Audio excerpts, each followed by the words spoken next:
Léo, eu gosto muito do Super-Homem, ele tem vários poderes, ele voa, né? Ele tem super força, velocidade. Mas sabe qual que é o poder dele que eu acho mais legal? Ah, não, qual que seria? É a visão de calor, pessoal. Mas mas foi por pouco aqui. Já foi. É o Flash. Eu tive que ser aqui para não ser tostado com esse poder. Bem, o meu é o sopro que ele tem, que é assim, ó. E pronto, congelei o pastor Richard. Não, roda a vinheta aí que eu vou tentar descongelar ele aqui. Jesus amado, que fria, viu? Eu tô pronto, tô de volta, fui reaquecido. Agora você tá precisando de uma pastilha de hortelã depois, viu? Seria bom, seria bom. Tá brabo. O que não está no ar? Ô, Jesus, que maravilha! Nós estamos aqui no aquecimento, na expectativa. Ingressos comprados para pré-estreia. Superman de James Gunn. Como é que tá as suas expectativas, Léo Félix? Olha, é o seguinte, eu sempre tenho uma fé muito pequena para essas coisas, mas aí no primeiro trailer eu já me entrego, aí o hype vai lá para cima, eu empolgo. Lástima, eu também tava com o coração gelado, mas na hora que eu vi o primeiro trailer ele foi descongelando, segundo trailer, quando eu vi o Cripto... aí é covardia. Aí jogou sujo demais. E o hype é real, o hype é real. Então no programa de hoje nós não vamos falar sobre o filme, vai ficar para o próximo programa, tá? No de hoje nós queremos fazer um grande overview, né? Uma grande panorâmica em tudo que já saiu no cinema sobre o Superman, os filmes, né? Os principais filmes do Superman. Aqui nós não vamos falar do George Reeves, aqueles em preto e branco, mais antigos, que passavam nas matinês. Nós vamos para os mais recentes, correto? Não tão recente, porque vai falar de Christopher Reeve, 78. 78, Superman de 78, foi eleito aqui nesse programa, o card vai aparecer aqui, top 5 melhores filmes de herói para um cristão ver. Ele está lá no top 5. Você vai lá e descobre em que posição. É verdade. Tá? Mas o Superman do Richard Donner, de 78, foi um marco na história do cinema e na história de filme de super-herói no cinema. Foi disruptivo, né? Porque não era um modo de filme, um estilo de filme muito comum nos cinemas. E foi logo com o principal super-herói de todos os tempos. Não tem como discutir que exista outro. Eu digo que é um casamento ali de roteiro, né? Quem escreveu foi o mesmo cara que escreveu O Poderoso Chefão, né? O Nino Rota. Diretor Richard Donner no seu melhor momento, né? De cinema ali, dali ele foi para De Volta ao Futuro, né? A Máquina Mortífera, né? Fez grandes filmes. Você tem o Marlon Brando, você tem o Christopher Reeve, você tem o Gene Hackman. O Christopher Reeve ainda era uma promessa, mas ele se revela nesse filme. 2 grandes atores, né? E uma Lois Lane também, né, a Margot, fazendo um trabalho belíssimo, né? Então eu diria que é um filme que até hoje ele envelhece bem, é uma referência sobre filmes de origem de super-herói até hoje, e é um fantasma para todos os outros filmes de Superman que vêm depois, né? Seja qual for, seja em série, em filme, o Christopher sempre Reeve, volta a figura emblemática, né? Ele estabeleceu esse padrão de ser duas personas muito distintas, né? O Clark Kent, aquele cara meio tímido, atabalhoado, um pouco ali sem autoestima, e quando tira o óculos, estufa o peito, vira um... Tem essa cena, né? Não sei se o Léo vai poder pôr aí por causa de copyright e tal, mas a cena em que ele resolve que ele vai se revelar para Lois Lane, ele tá de Clark Kent, ele tira o óculos, ele muda a postura. A envergadura dele. É um negócio... Inclusive no trailer do Superman, não sei se você vai poder pôr aí também, eles fazem uma referência a essa cena. Numa cena em que a Lois está simulando uma entrevista. Aí fala assim, você quer... Eu posso te entrevistar com o Superman? Claro, tal, com a voz fina, toda assim. Aí ele fala, Superman. Aí, Lois Lane, ele muda a voz, muda a postura. Pronto? Vamos nessa, Cronkite. Superman. Senhorita Lane. Que essa sombra do Christopher Reeve fica. Pode ser o Henry Cavill, pode ser qual que é aquele... Brandon Routh. Ou Dean Cain, né, que fez aquela série, né, do Lois and Clark, né, As Aventuras de Lois and Clark. O próprio Smallville também, né? Sim. essa questão do Clark Kent ser uma pessoa e o Superman outra é uma das principais características que mais traz até conexão, porque como o cara é muito poderoso, ele é muito bufado, digamos assim, né? A gente não se conecta com o Superman, mas a gente se conecta com o Clark. E o que você acha do David Ixi, eu não sei falar o sobrenome direito, vai aparecer aí, mas eu acho que é Corenswet. David Corenswet.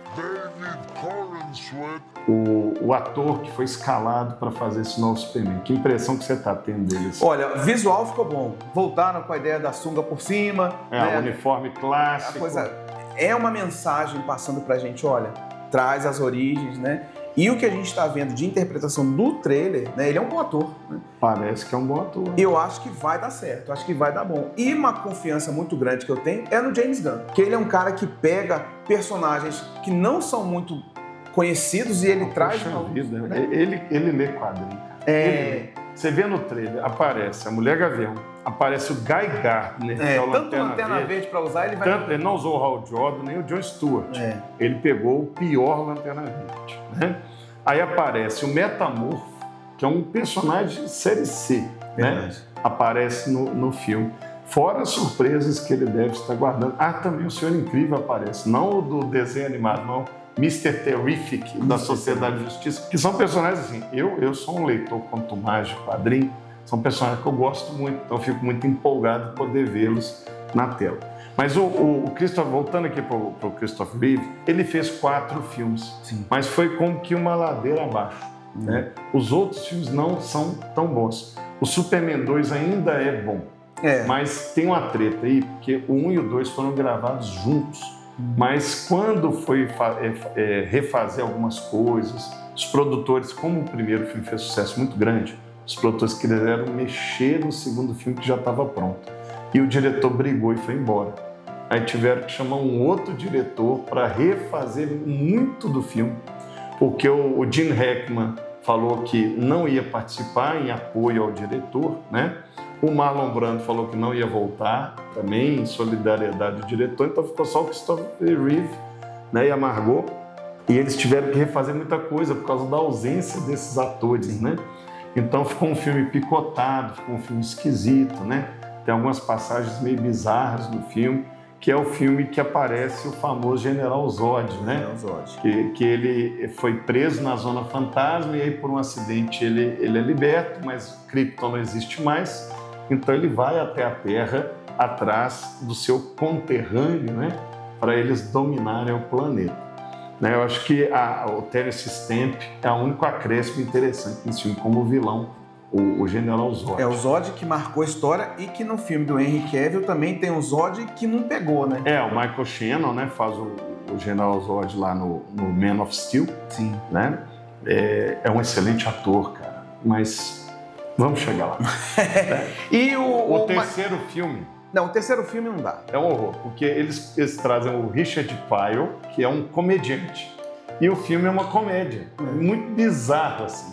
É um filme, ele faz um hacker, um especialista em tecnologia, que é envolvido por um empresário e é uma trama sem pé nem cabeça. E tem mais tempo de tela do comediante do que do próprio Christopher Reeve. Exatamente, não faz sentido nenhum. Você assiste, você fica assim. E aí, assim, a bilheteria foi caindo, a empresa que produzia o Superman faliu, foi comprada por uma empresa de videogame e eles resolveram fazer um quarto filme sem dinheiro nenhum, que foi o Superman em Busca da Paz, que tem lá um homem nuclear, né? É um filme tosco, efeitos especiais horrorosos, trama péssima. Praticamente afundou de tal maneira o filme que, por um bom tempo, não teve, por muito tempo, é verdade, não teve mais um filme de Superman. Mas a gente fica no 1 e no 2, o 2 ainda passa. Ainda passa, mas o Superman de 1978, é um marco. Ele é um clássico. E talvez você esteja assistindo a gente e falando, nunca vi. Os efeitos especiais estão datados? Com certeza. Sim, mas compensa. Mas dá pra ver. Dá pra ver e se divertir.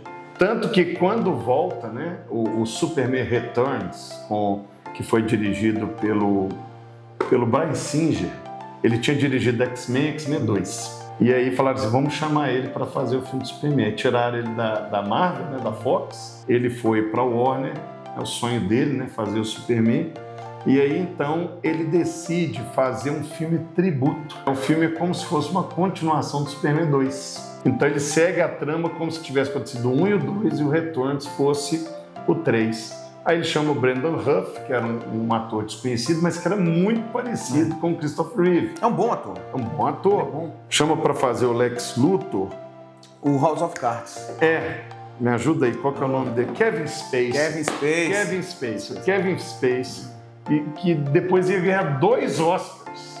Né? Um não, ganhou 2, né? Beleza Americana e Os Suspeitos. E é um ator assim que hoje está em desgraça, em decadência, foi cancelado, né? Vítimas de polêmicas, mas que depois foi até inocentado. Isso. Ele tentou emular a interpretação do Gene Hackman. Então ele foi para esse lado mais cômico do Lex Luthor.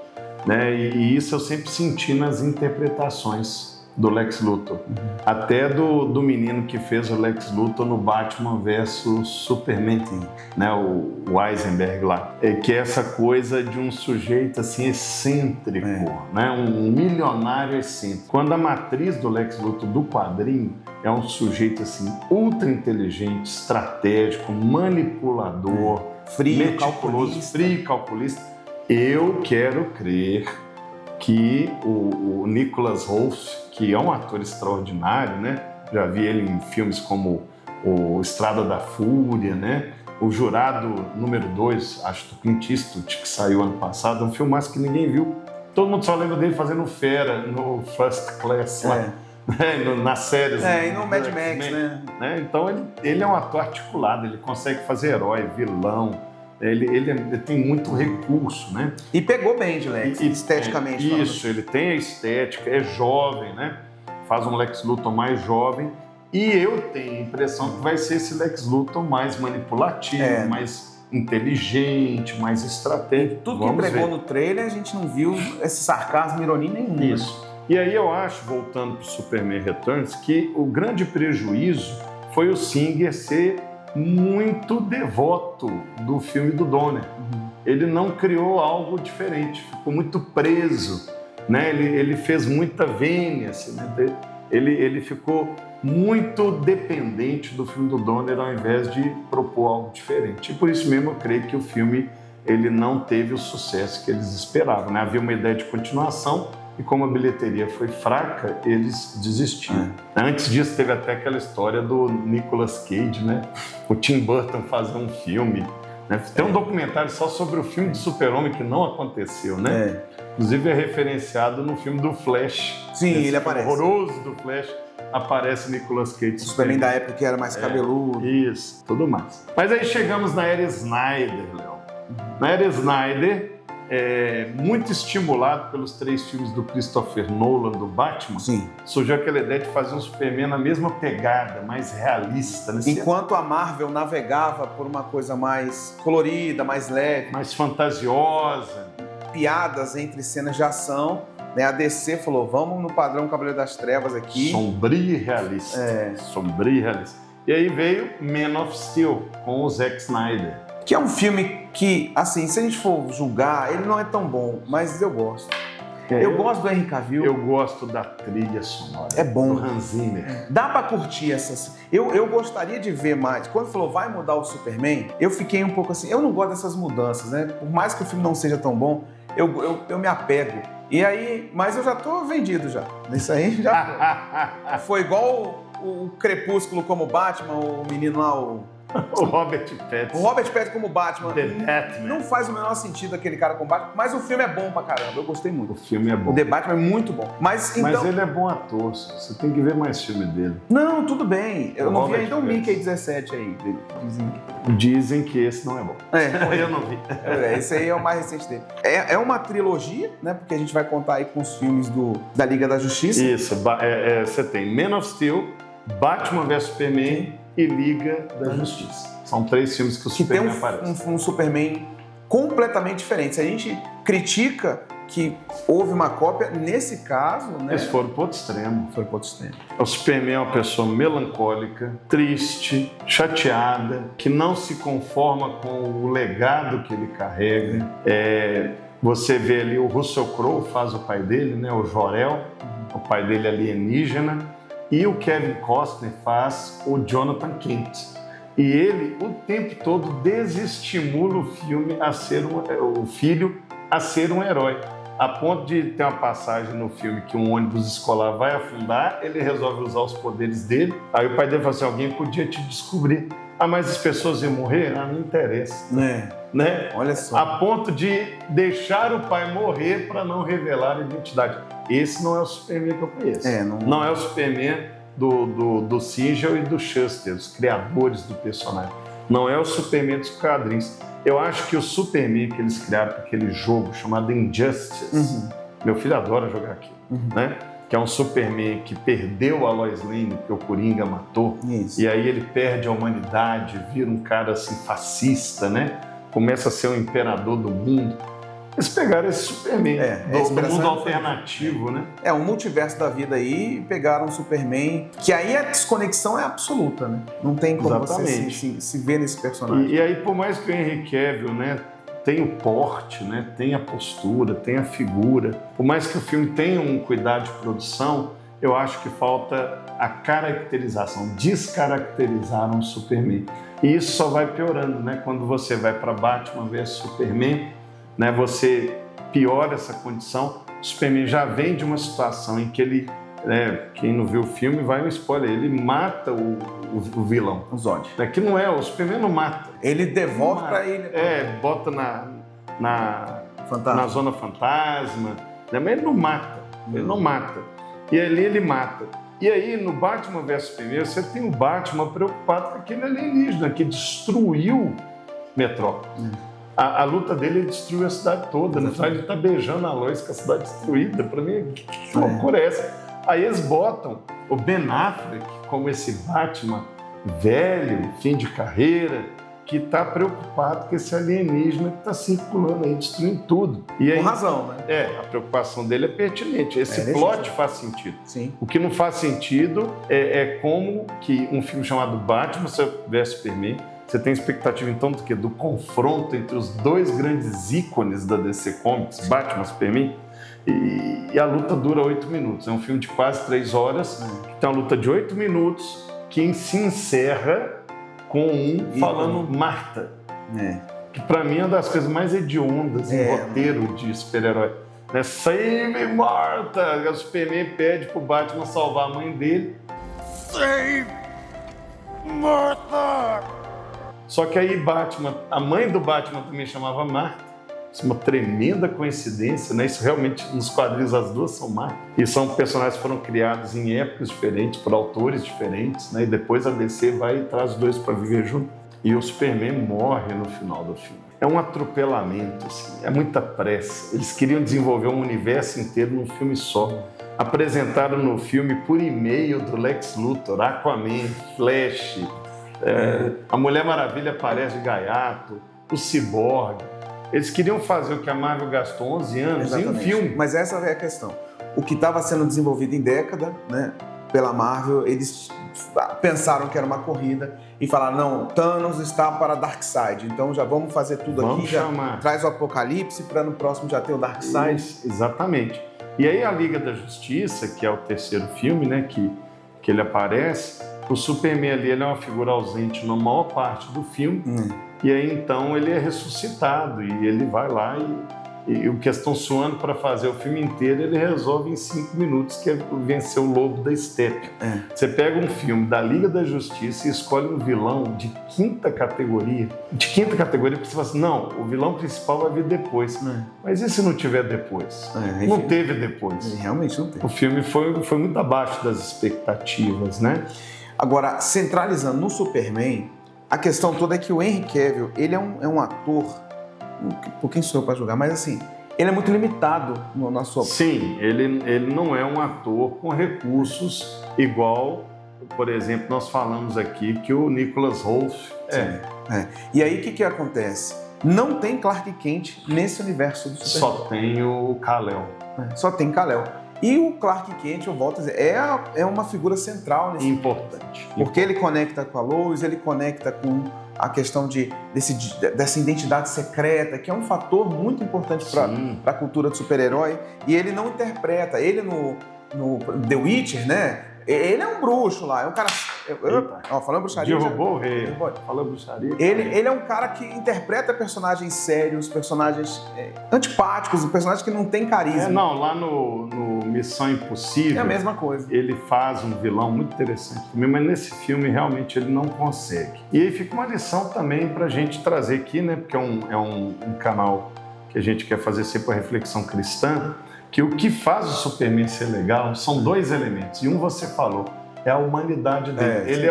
Ele é o alienígena mais humano que tem, né? E a segunda é que ele é um sinal de esperança, né? Quando os autores criaram, eles se inspiraram muito numa figura messiânica. Não tenho dúvida. O último filho, né? Eu envio meu filho para essa terra para salvar. Ele em muito tem um arquétipo de Cristo. Sem dúvida. Né? Não, a inspiração dele é messiânica. É essa questão dele ao mesmo tempo ser Deus e ser homem, né? Só Jesus é 100% Deus, 100% homem, né? E esse elemento é que faz ele ser um personagem tão legal, tão diferente, e que muitas vezes os roteiristas esquecem desse elemento, e aí ele perde a sua essência, que é ser a esperança e ser o melhor que a humanidade pode oferecer, mesmo não sendo humano, né? Sendo um alienígena. Então, esse aspecto que eu acho que é o mais legal e que eu acho que o James Gunn está resgatando esse filme. Mas isso só no próximo programa, né, Léo? Nós vamos saber. Você está assistindo isso entrou no ar sexta-feira. Você viu no dia que o programa entrou, olha aí. Espera aí uma semana que nós vamos vir. E se você viu depois, deve estar aí no canal. Exatamente, já vai estar na descrição junto aqui. Mas antes de ir embora, faça o seu comentário. Qual que é o seu super-homem preferido? Qual a sua expectativa para o novo filme do James Gunn, do Superman? Assine o canal e também compartilhe com seu amigo que gosta de assuntos geek com uma perspectiva cristã. Seja também súdito desse reino, geekdom. E até a próxima, se Deus permitir.